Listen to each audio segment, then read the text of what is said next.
ہمارے چینل میں خوش آمدید۔ چلیں شروع کرتے ہیں آج کی کہانی۔ میرا نام فیصل ہے۔ میں ایک لوئر مڈل کلاس گھرانے سے تعلق رکھتا ہوں۔ میں ایک درمیانے درجے کا پڑھا لکھا شخص تھا۔ میرے ارد گرد رہنے والے ایک وجہ سے میرا مذاق اڑاتے رہتے تھے، اور وہ وجہ یہ تھی کہ میرے سر پر بال نہیں تھے۔ میرے سر پر ایک بھی بال نہیں تھا۔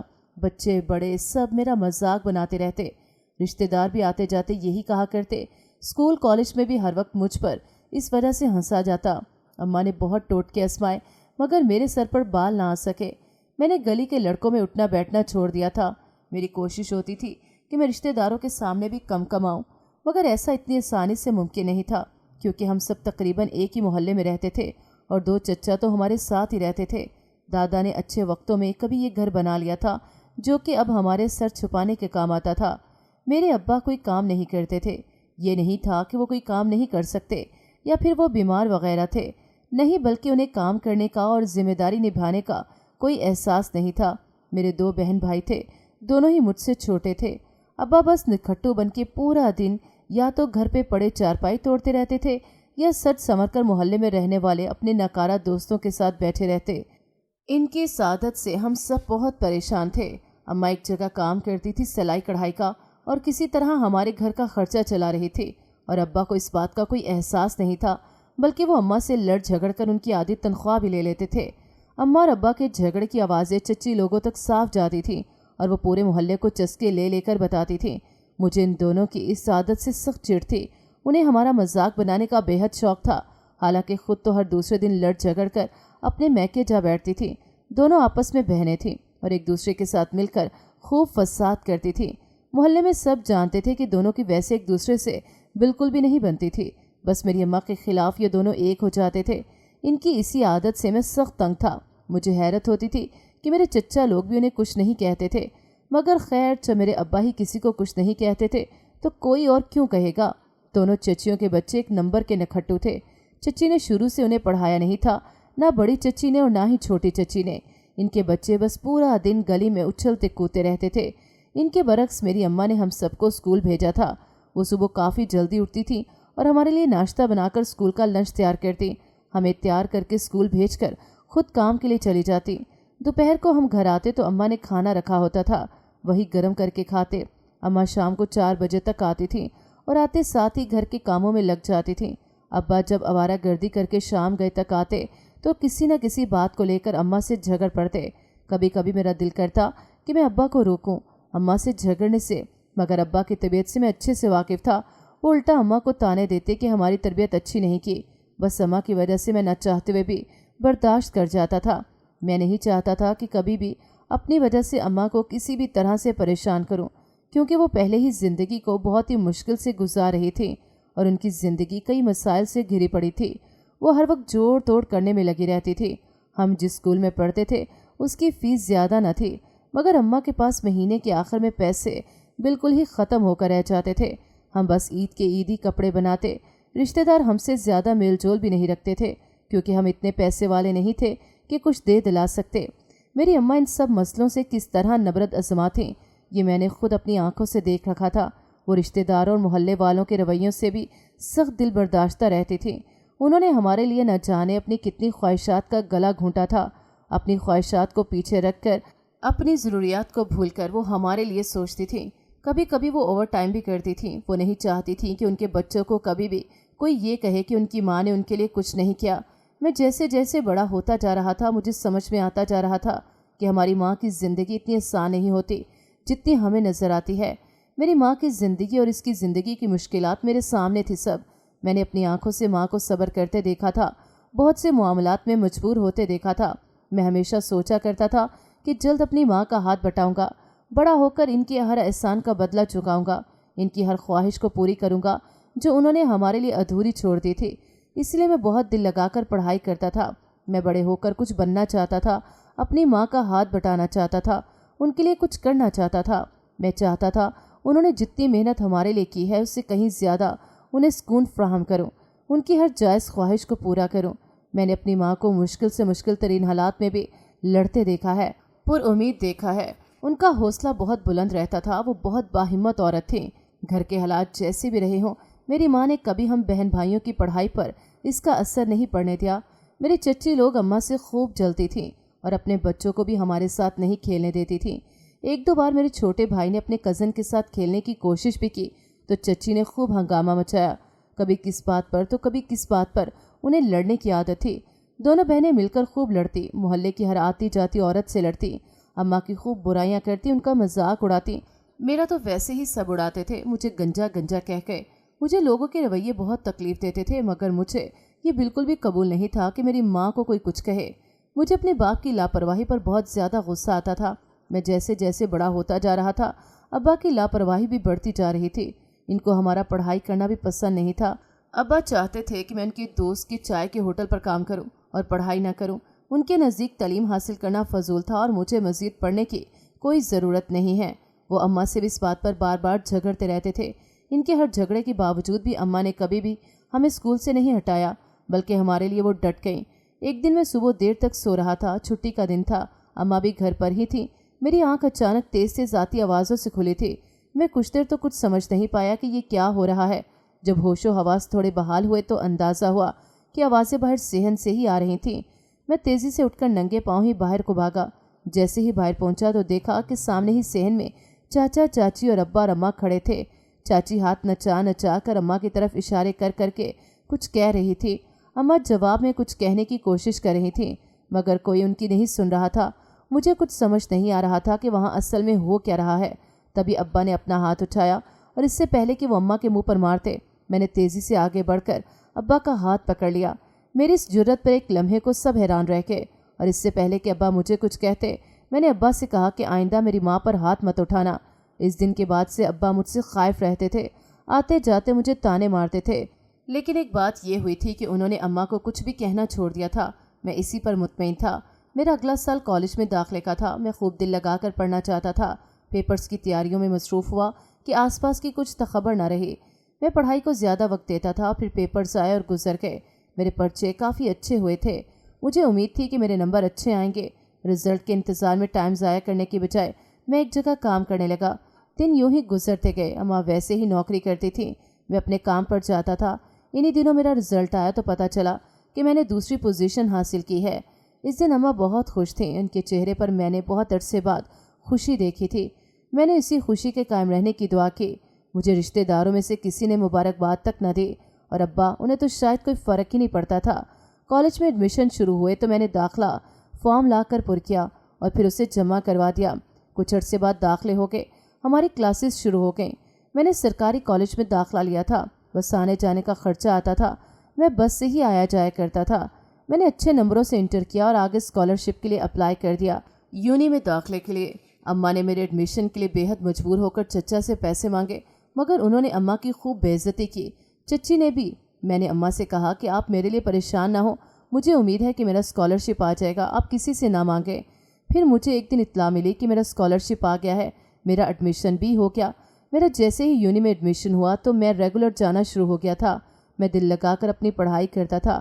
زیادہ لڑکوں سے میری دوستی بھی نہیں تھی اور نہ ہی میں ادھر ادھر گھومنے میں اپنا ٹائم ضائع کرتا تھا۔ میرے لیے سب سے اہم پڑھائی تھی۔ میں چونکہ اسکالرشپ پر آیا تھا تو فی الحال مجھے فیس کی ٹینشن نہ تھی، مگر اماں کا ہاتھ بٹانے کے لیے میں نے پارٹ ٹائم ایک کیفے میں نوکری کرنا شروع کر دی۔ میں کسٹمرز کو بھی دیکھتا تھا اور ڈیلیوری بھی کر کے آتا تھا۔ میرا کام کافی محنت طلب تھا، مگر میں خوش تھا کہ اماں کی پوری نہ صحیح کچھ ذمہ داری تو بانٹ رہا ہوں نا۔ میں جو بھی پیسے کماتا تھا وہ ماں کے ہاتھوں پر لا کر رکھتا تھا تاکہ وہ گھر کے خرچے میں لگا سکیں۔ اماں میرے کمائے ہوئے پیسے ابا کو کبھی نہیں دیتی تھی۔ میری چچی لوگ آتے جاتے طنزیہ نگاہوں سے دیکھتے تھے، شاید برداشت نہیں کر پا رہے تھے میرا یونیورسٹی میں جانا۔ انہیں لگتا تھا کہ ان کی خیرات کے بنا میں یونی میں ایڈمیشن لے ہی نہیں سکتا۔ میں آج تک وہ ذلت نہیں بھولا تھا جو انہوں نے پیسے مانگنے پر اماں کی تھی، مگر اب بس ہو چکی تھی۔ میں اب کسی کو بھی اپنی ماں پر چلاتے برداشت نہیں کر سکتا تھا۔ اس لیے میں اماں سے اکثر ہی کہتا تھا کہ ہم یہ گھر چھوڑ کر اپنا حصہ لے کر کہیں اور شفٹ ہو جاتے ہیں، مگر اماں ہر بار میری یہ بات ٹال جاتی تھی۔ ان کا کہنا تھا کہ تمہارے ابا کبھی نہیں مانیں گے، اس گھر میں ان کا حصہ ہے اور وہ کبھی بھی ہمیں اس سے نہیں بیچنے دیں گے۔ میں اماں کی بات پر بس چپ ہو کر رہ جاتا تھا۔ یونی میں میں ریزرو ہی رہتا تھا، زیادہ کسی سے بات چیت نہیں کرتا تھا۔ ایک دن میں بیٹھا ہوا تھا تو میں نے ایک لڑکی کو دیکھا، وہ سب سے مختلف دکھ رہی تھی، نہ جانے کیا کشش تھی اس میں۔ میں اب روز اسے دیکھنے لگا تھا۔ مجھے اس لڑکی سے